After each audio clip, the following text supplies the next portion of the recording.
Yan, nandito na po tayo ngayon sa pangatlong pwesto. Yan, nakapag-umpisa na po kami ngayon.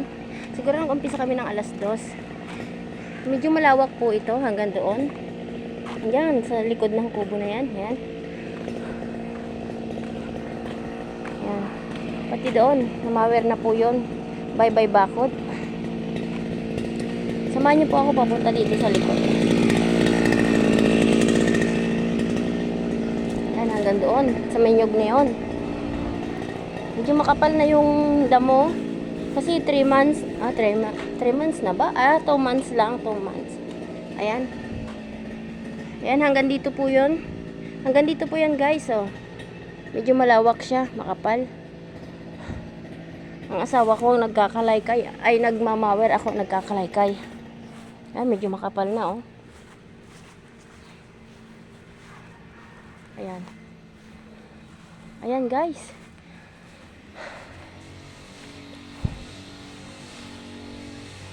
Yan, ayan po ang ating mamawirin. Ay, napakadaming panggatong din oh. Sino may gusto? Tuyo na yung Madre Cacao na yan. Maganda na yung panggatong. Masarap igatong. Ayan, mawala na yung naandini sa puno oh. Natuyo na. Talaga namang masarap ibang luto ang kahoy kaysa sa gasol. Ayan. Ay, napakaganda ng kulay ng buko oh. Maraming bunga.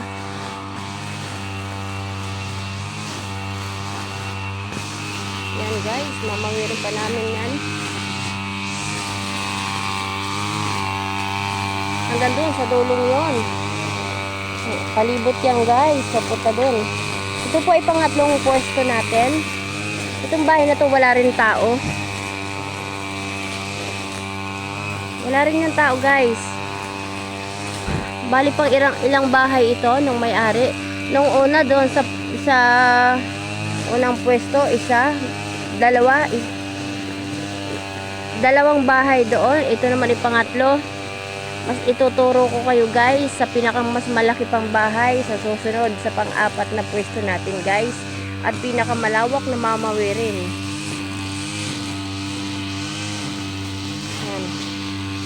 Hanggang dito muna tayo guys sa pangatlong pwesto na to ang aking video at ako'y magkakalaykay guys oh.